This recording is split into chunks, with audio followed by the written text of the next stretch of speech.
Hello and welcome. You're watching Coronavirus Facts versus Myths. I'm Gargi Rawat. This is the show where we get you all the latest on COVID and vaccines. First, let's take a look at the data that was released by the Health Ministry today. And 30,549 new COVID cases, 422 deaths were reported in the last 24 hours, a drop of 24% from 40,134 cases reported yesterday. 16.4 lakh tests were conducted in the past 24 hours. Now, this is the first time in the past 7 days that the daily new cases have dipped below the 40,000 mark. So, very interesting that it should be going down there.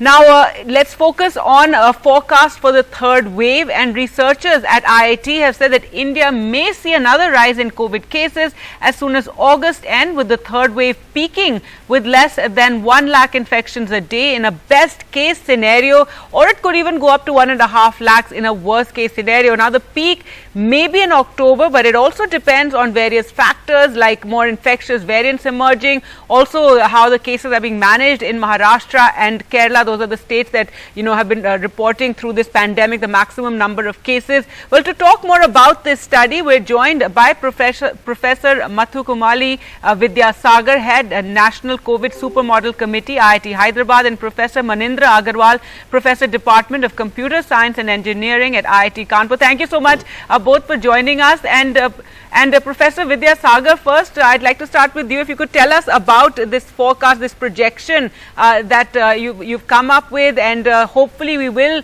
not see cases going above 1 lakh a day. Yes, so the point is that we put together 3 different scenarios, which we call optimistic, intermediate, and pessimistic. So these are based on 3 separate considerations. One is whether there is a more virulent version of the virus that will come out. If that happens, that is our pessimistic scenario. And in the optimistic and intermediate scenario, we assume that the Delta and Delta Plus variants that are now in India, these are going to be what will be the viruses here.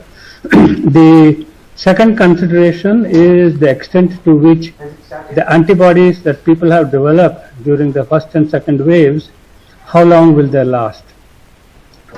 For this purpose, I won't bore you with a lot of numbers, but basically we have taken numbers from the literature as to how long people will retain their immunities. And in the pessimistic scenario, we assume that the antibodies will wane faster than in the intermediate and optimistic scenarios. And the last factor is the vaccination. How quickly can the vaccinations induce antibodies, and in what fraction of the population? Now, I can't see what you are showing to your audience, but I shared with your staff a diagram that shows our predictions. Yes, we showed that graph just now of the second wave and then the third wave and the 3 different scenarios that you have made out.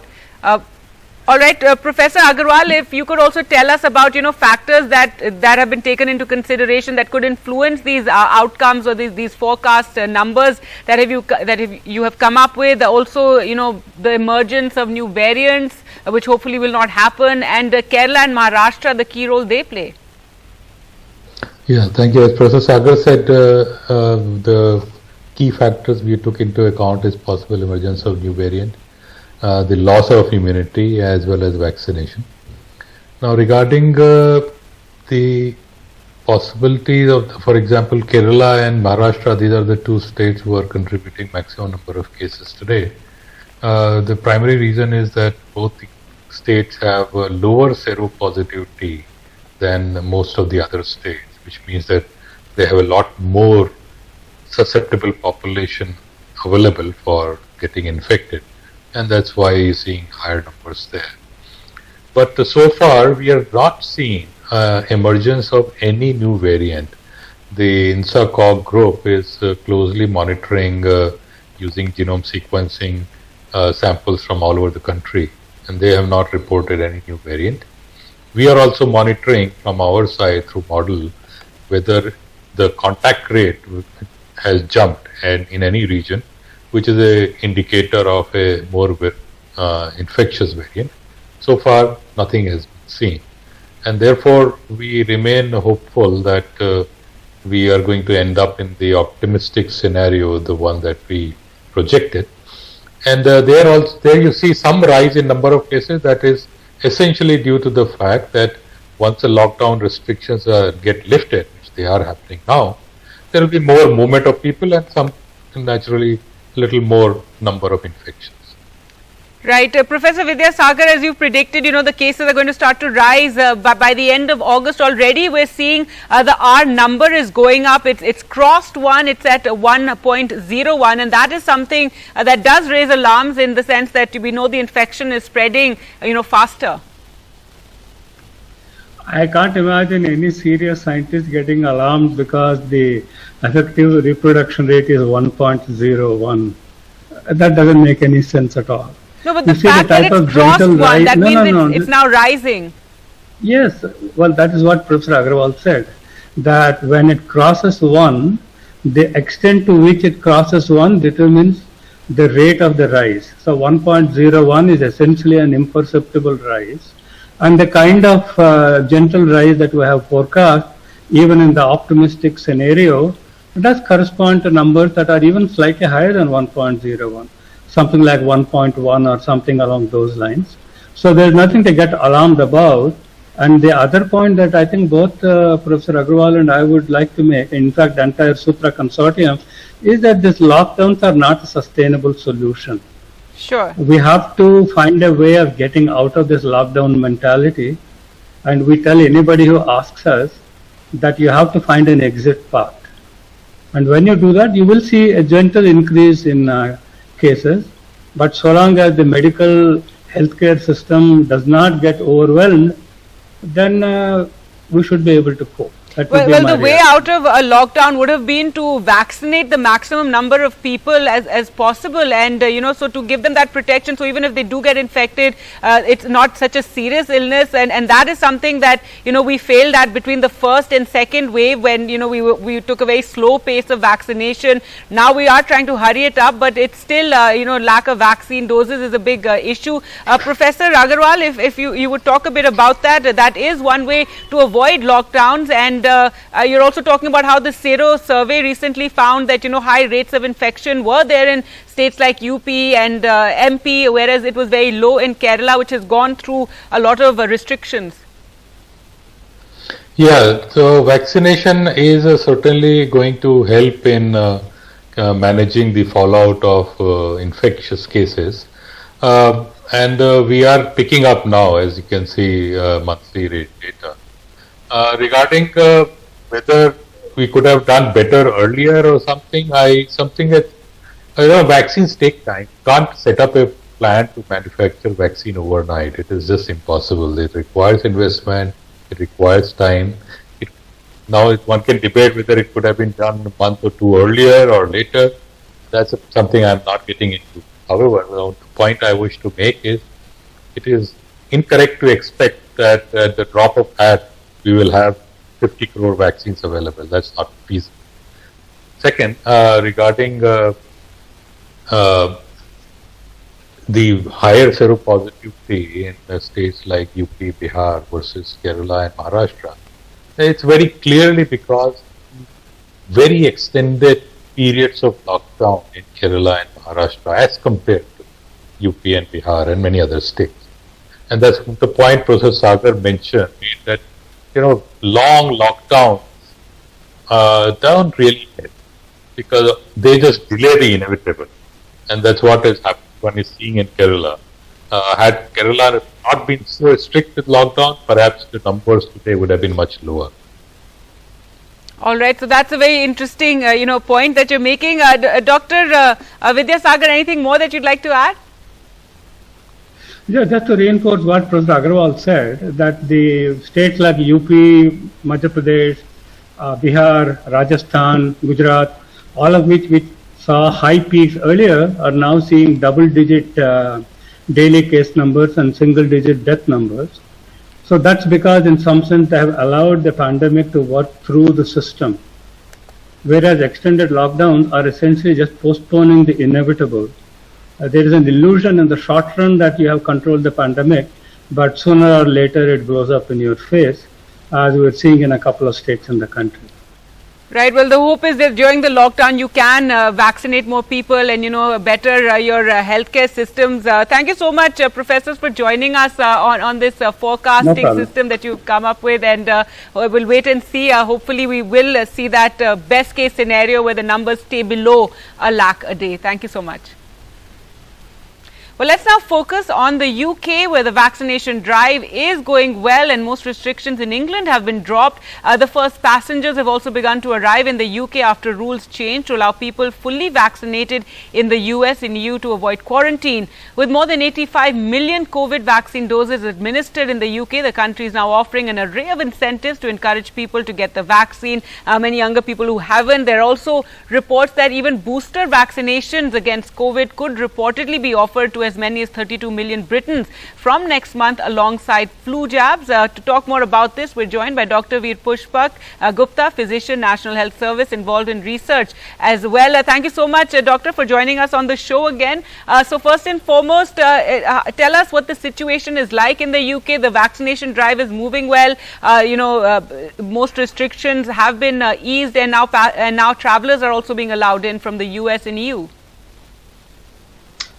Yes, thank you for having me on the show once again, Gargi. Yes, absolutely. It's been a phenomenal vaccination drive. We've managed to vaccinate about 89% of people with the first dose and 72% of people with the second dose. And I think that's almost covering all your vulnerable groups, your healthcare workers, your middle-aged groups, and also a sizable population of the younger age groups that we were very concerned about when the cases started to go up about 2 weeks ago. But now we're seeing that as more and more people are getting vaccinated, especially in the age group of 18 to 29, we're seeing the hospitalizations, the ICU admissions, and the daily case numbers come down significantly. I mean, I'll give you an example. I believe in numbers. In the second wave, we had a case rate of 33 people per 100,000 population getting COVID, and a death rate of 35.9 in 100,000 population. Now, in the third wave, we have a case rate which is very similar to the second wave, about 33 cases per 100,000, but our death rate has gone down to 2.1 per 100,000. So I think that is a significant decrease, and that is one of the proofs that vaccination, you were discussing right before this, vaccination is the only way forward. And there's no other way. Right, that really proves how it protects the public. And now also there are some reports coming that they may even be considering a booster vaccine dose, a third dose for the more vulnerable. Yes, that's right. And I think it will be the first country in the world to start booster vaccination program. We're going to be rolling the program out in September. Hopefully all the way until January or February next year, covering the vulnerable people, the healthcare workers, the younger population will be a little bit later, but we're going to try and cover the elderly and the healthcare workers and the vulnerable people that have comorbidities like diabetes and hypertension and other things like that. So the booster program will aim to protect us from variants, and it will aim to protect us from the waning immunity that happens that we have seen with the Pfizer and the AstraZeneca jabs. Right. In fact, Israel has also started it for the elderly, third dose of Pfizer. Could you tell us what the experience has been in schools? You have started vaccinations for those over 12 years of age, but here in India, as we're looking to opening schools, even though our vaccine coverage isn't that good, but if you could tell us what the experience there has been. Yeah, I think schools have always been a major concern for the parents and for the children. Till now, what we were doing was we were doing daily testing, almost daily testing of the staff in schools. Social distancing in schools was being maintained. However, after the restrictions were lifted, the aim was to vaccinate as many children as possible. And of course, there's going to be hesitancy coming forward, but I'm hoping that those numbers will go up in days to come. Still very low numbers coming in from children being vaccinated, but I think those numbers will go up as time comes. And so far, schools are on holiday at the moment, so we have about 1 month of break to figure this out and try to roll out a proper vaccination program for children. All right, so that's very interesting. And yes, the vaccination for the younger people has started there in the UK. In India, we're still waiting for vaccines for teenagers. Coming back to that third, booster jab, what would you say about, how there's been a certain amount of criticism about this? With Israel also going in for a third jab, the US was considering it at some point, or Pfizer was talking about it. But the fact that so many across the world still haven't got the first jab, and as countries in the West are going in for the third. Yes, and unfortunately, that is a big concern, because you can vaccinate your entire population and you can give people booster jabs, but you will not be fully protected from this virus until a sizable population of the world is vaccinated. And due to international travel and mixing of populations, that will always be a concern. And I think the vaccine inequality is evident. COVAX, the program that was started by the United Nations, will have to speed up, and I think richer nations will have to start donating more vaccines to this program, so that the poorer nations can get more vaccines available to their populations. Otherwise, there will always be travel restrictions. There will always be red lists, green lists going forward for a few years to come, until a sizable population of the world is not vaccinated. And of course, we have the concern of variants. That is always a possibility in countries that are not been vaccinated. Variants will emerge, new variants will emerge, and my concern is that a variant that is faster spreading in the younger population will emerge, which will always be damaging to any country. All right, thank you so much, Dr. V. Pushpa Gupta, for joining us on the program. Thank you very much for having me. Thank you. Well, with that, time for us to slip into a short break. On the other side, frequently asked questions about vaccines and the coronavirus will be joined by Dr. Avinash Bhondwe, who will answer those questions.